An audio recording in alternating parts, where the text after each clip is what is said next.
The man in the brown leather jacket shoved through the crowd at the Audubon Ballroom, his hands still trembling from what he had just done.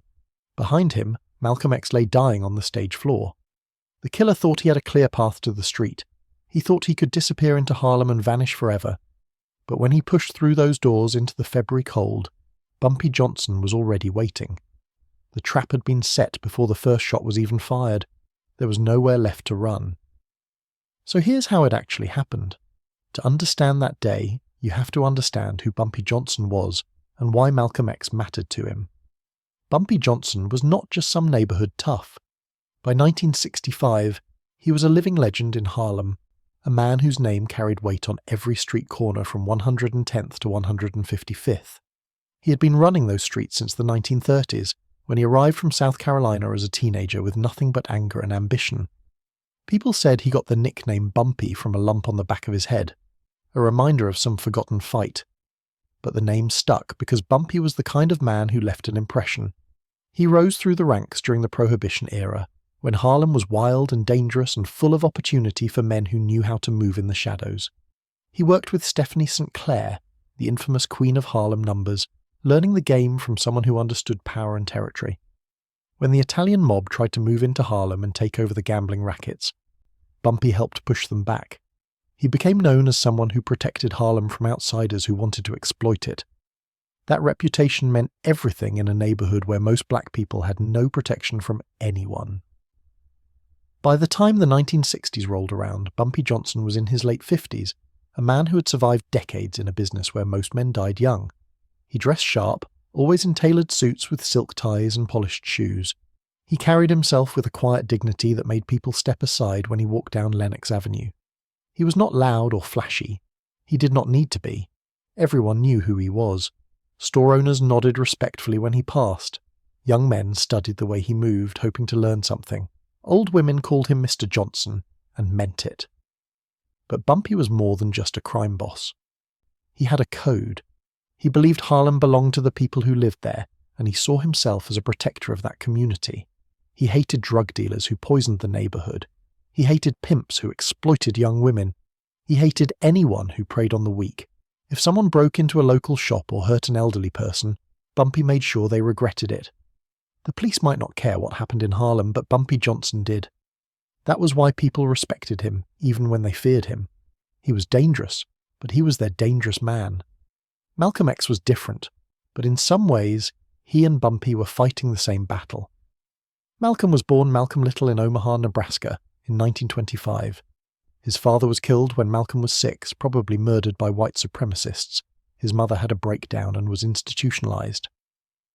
Malcolm ended up in foster care, and by the time he was a teenager, he was running the streets of Boston and then Harlem, hustling and stealing to survive. He was arrested for burglary in 1946 and sent to prison for 7 years. In prison, Malcolm found the Nation of Islam, a religious movement that taught black self-reliance and separation from white America. He educated himself, reading everything he could get his hands on. When he got out in 1952, he was a changed man. He took the name Malcolm X, dropping his slave name and replacing it with an X to represent his lost African identity.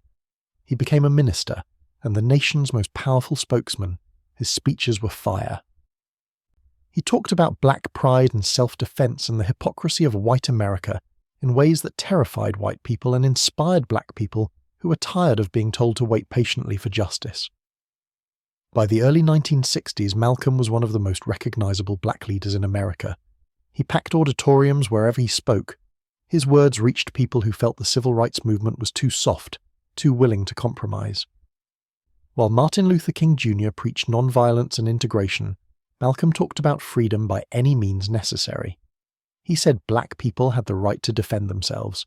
He said America owed a debt it could never repay. He said things other leaders were afraid to say, and people loved him for it. But in 1964, everything changed. Malcolm began to see cracks in the Nation of Islam. He learned that Elijah Muhammad, the leader he revered, had fathered children with multiple young women in the organization. Malcolm felt betrayed. He also started to evolve politically. He traveled to Mecca and saw Muslims of all races praying together, which shifted his thinking about racial separation.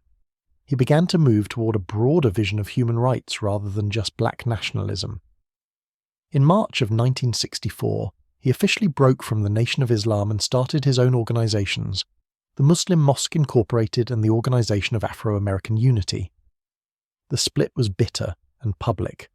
The Nation of Islam saw Malcolm as a traitor. In their newspaper, they published editorials calling him a hypocrite and suggesting he deserved death. Malcolm started receiving death threats. He told people he knew he was going to die.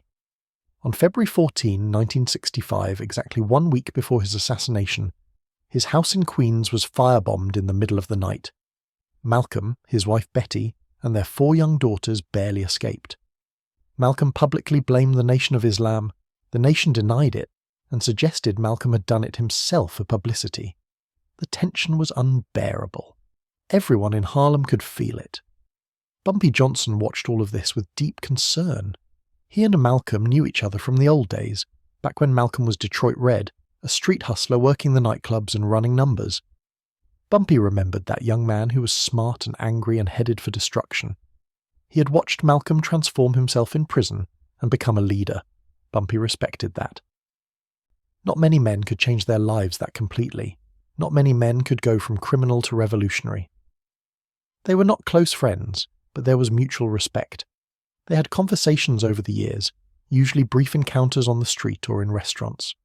Bumpy admired Malcolm's intelligence and his refusal to bow down to white power. Malcolm understood that Bumpy was part of Harlem's survival system, a man who operated outside the law because the law had never protected black people anyway.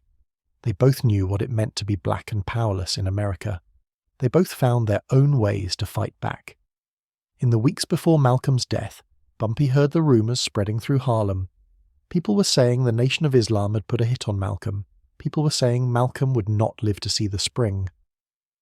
Bumpy had sources everywhere, and those sources confirmed what everyone feared. Malcolm was marked for death. Some say Bumpy tried to warn him. Some say he offered protection. Malcolm refused. He believed in facing his fate head-on. He told people that if he ran or hid, he would give the enemy what they wanted. He would keep speaking, keep organizing, keep fighting, even if it killed him. February 21st, 1965 was a cold Sunday in Harlem. Snow had fallen earlier in the week, leaving grey slush piled along the curbs. The Audubon Ballroom, a grand old venue on Broadway near 166th Street, was filling up for Malcolm's speech that afternoon. The ballroom had high ceilings and ornate moulding, a reminder of better days. About 400 people came to hear Malcolm speak. They were families, young activists, curious onlookers, loyal followers. Some brought children. The mood was tense. Everyone knew Malcolm was in danger. Malcolm arrived looking exhausted. He wore a dark suit and thin tie. His face was drawn. He had barely slept since the firebombing. His usual security was minimal that day. He had told his guards not to search people at the door. He wanted the event to feel open and welcoming, not like a fortress. It was a decision that would cost him his life. At 3:05 in the afternoon, Malcolm took the stage. He greeted the crowd with the traditional Arabic greeting, "Assalamu alaikum," and they responded, "Wa alaikum salam." He was just beginning his speech when a disturbance erupted near the front of the room. 2 men started shouting at each other. One yelled, "Get your hand out of my pocket."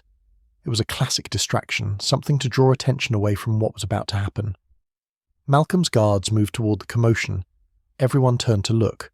That was when the killers struck. A man rushed toward the stage with a sawed-off shotgun hidden under his coat. He raised it and fired directly at Malcolm's chest from close range. The blast was deafening. Malcolm was thrown backward by the force, his arms spread wide. Before he even hit the floor, 2 more men rushed forward with pistols. They fired repeatedly into Malcolm's body as he lay on the stage. 16 bullets and shotgun pellets tore through him. The entire attack took seconds. The ballroom exploded into chaos. People screamed and dove under chairs. Women grabbed their children and ran for the exits. Some people rushed toward the stage trying to help Malcolm. His wife Betty was in the crowd and saw everything. She ran to her husband, but it was already too late. Malcolm X lay on his back, his eyes open, blood spreading across the wooden stage. Someone tried to give him mouth-to-mouth resuscitation, but there was nothing to be done. He was 40 years old. The 3 shooters tried to escape in the pandemonium. The man with the shotgun, later identified as Thomas Hagen, also known as Talmadge Hayer, ran for the door. But the crowd was not going to let him go. Several men tackled him outside the ballroom. They beat him savagely before the police arrived. Hagen was arrested with a gunshot wound to his leg, probably from a security guard who managed to shoot him during the attack. The other two shooters vanished into the crowd in the streets of Harlem. Bumpy Johnson was not at the Audubon Ballroom that day, but he was close. Some say he was at a social club on 7th Avenue, playing cards and conducting business as he always did on Sunday afternoons. Others say he was at home in his apartment. The exact location doesn't matter. What matters is that when word reached him that Malcom had been shot, Bumpy moved immediately. He did not wait for confirmation. He did not pause to process the news. He knew exactly what had happened and who was responsible, and he knew he had only minutes to act. Bumpy had lived in Harlem long enough to know how men escape after committing murder. They run. They blend into crowds. They disappear into the subway or jump into waiting cars. They rely on confusion and chaos to slip away before anyone can organize a response. But Bumpy Johnson had something the killers didn't count on. He had a network that stretched across every block of Harlem. He had men who owed him favors, who respected him, who would drop everything when he called. And he had the kind of authority that made things happen fast. He got on the phone, he called his lieutenants and told them to close off the streets around the Audubon Ballroom. He sent men to watch the subway stations at 168th and 145th. He put people at the bus stops and the taxi stands. He had men stationed at the bridges and tunnels leading out of Harlem. Within minutes, Bumpy Johnson had created an invisible net around the area where Malcom was killed. Anyone trying to leave Harlem that afternoon would have to pass through checkpoints controlled by people loyal to Bumpy. But the trap was more specific than just closing off exits. Bumpy knew the killers would try to reach safe houses, places where they could lay low until the heat died down. He knew the Nation of Islam had supporters in Harlem, people who might hide the shooters. So he sent word through the streets. Anyone who helped Malcolm's killers would answer to Bumpy Johnson. Anyone who saw something and didn't report it would face consequences. The message was clear, and it spread fast. In Harlem, when Bumpy Johnson said something, people listened. The man in the brown leather jacket was one of the shooters who got away from the ballroom. His name has been debated for decades, but witnesses described him as young, maybe in his mid-20s with a thin moustache and nervous eyes. He had fired his pistol into Malcolm's body and then pushed through the panicked crowd toward the door. While everyone was focused on Hagen getting beaten outside, this man slipped out a side exit and started walking quickly up Broadway. He thought he was free. He thought the hard part was over. He turned east toward the subway station, planning to catch a train downtown and disappear into the city. But when he reached the corner of 168th Street, he saw three men standing near the subway entrance. They were not police. They were not in uniform, but they were watching everyone who approached.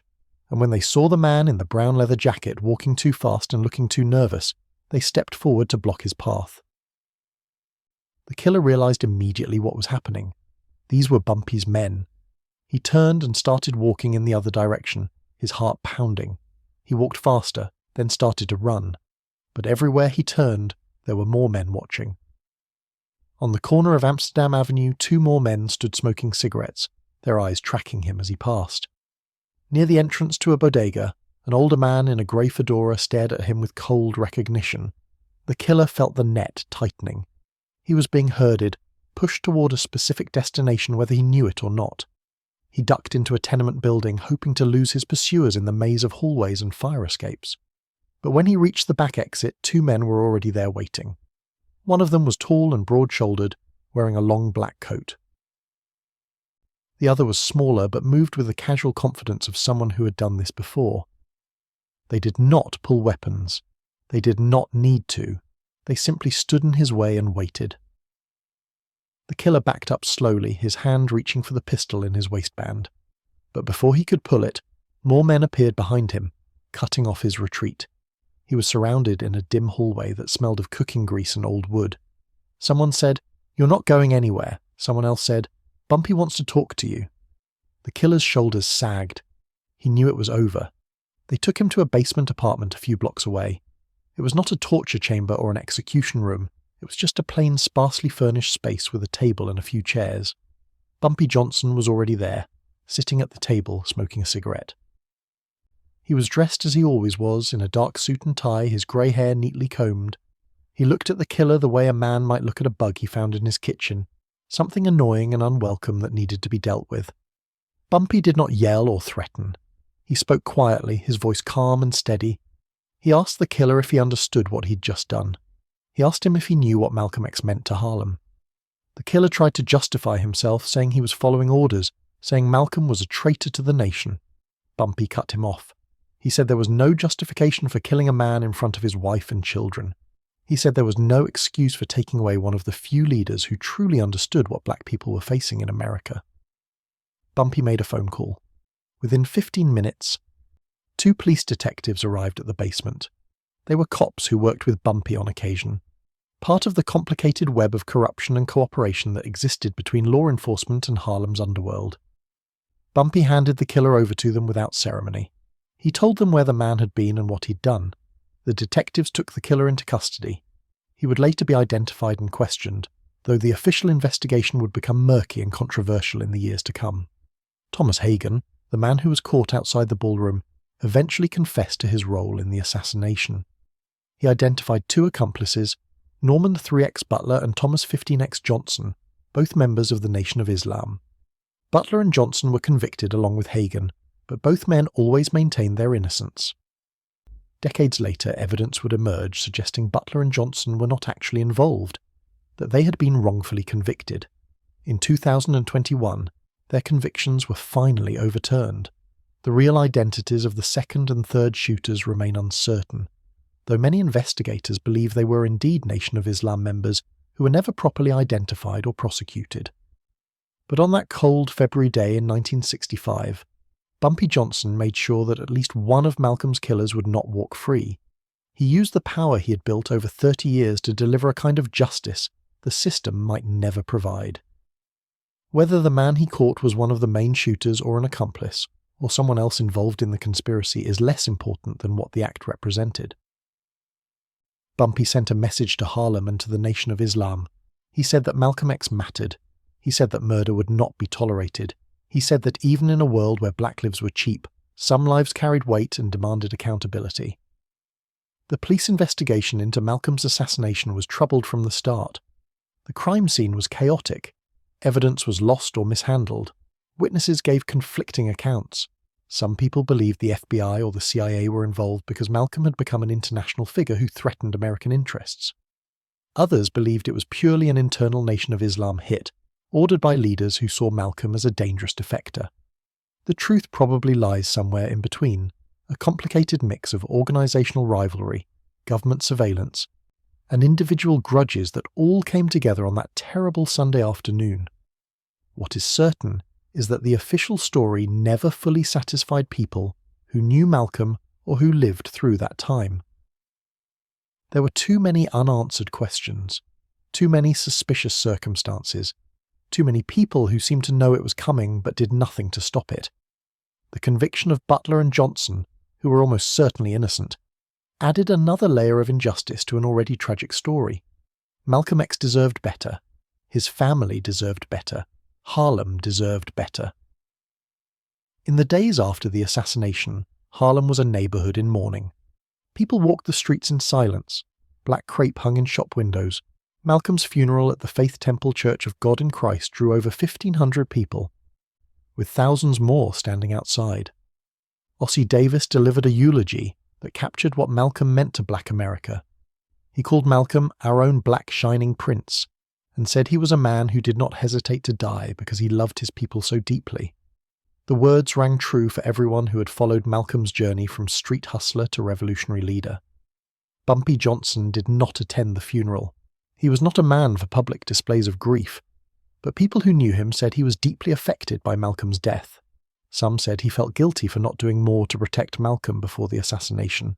Others said he simply recognized that Harlem had lost something irreplaceable, a voice that could not be duplicated or replaced. Whatever Bumpy felt privately, his actions that day spoke clearly.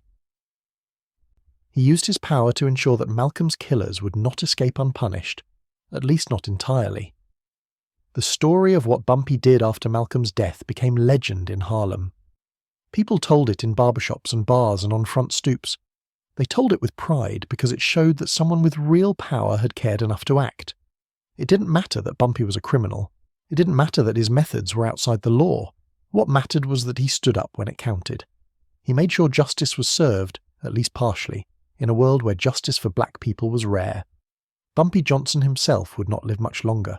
He died of a heart attack in 1968, just 3 years after Malcolm's assassination.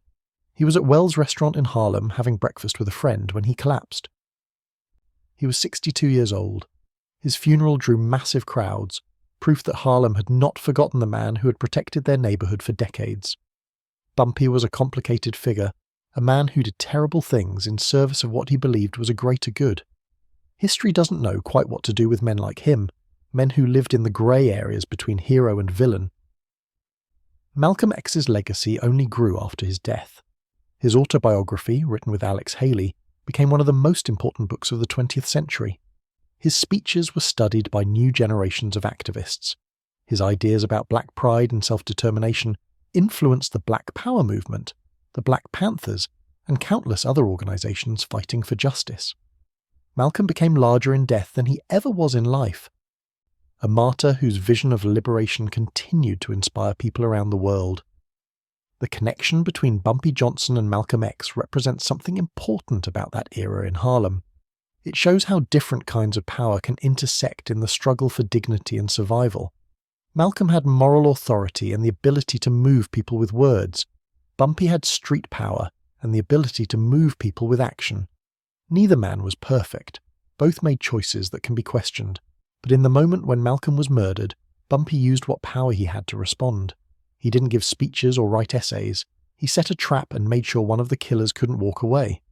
That's worth remembering, not because it glorifies crime or violence, but because it shows the complexity of how justice works in communities the law has failed. The police didn't solve Malcolm's murder adequately.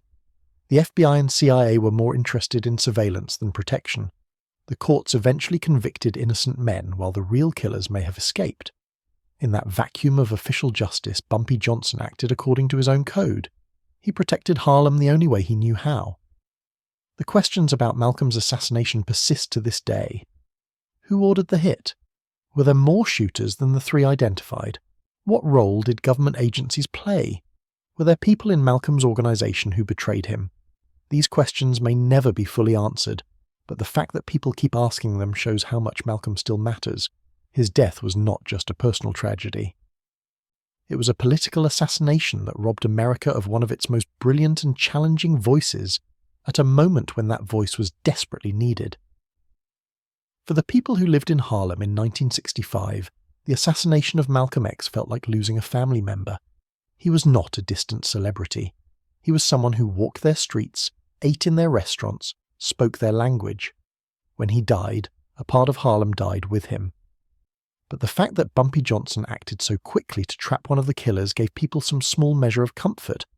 It proved that Malcolm's life had value. It proved that his death would not go completely unanswered. It proved that even in a neighborhood where violence was common and justice was rare, some lines could not be crossed without consequences.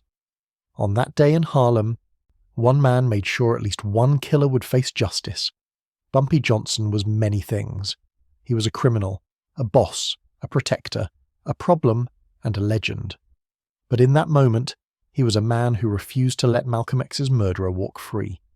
He set a trap using the only tools he had, the network of loyalty and fear he had built over a lifetime, and when the killer tried to escape into the February cold, the trap closed around him. There was nowhere left to run. Harlem never forgot what Bumpy did that day, and history remembers that when a great man fell, someone stood up to answer for it.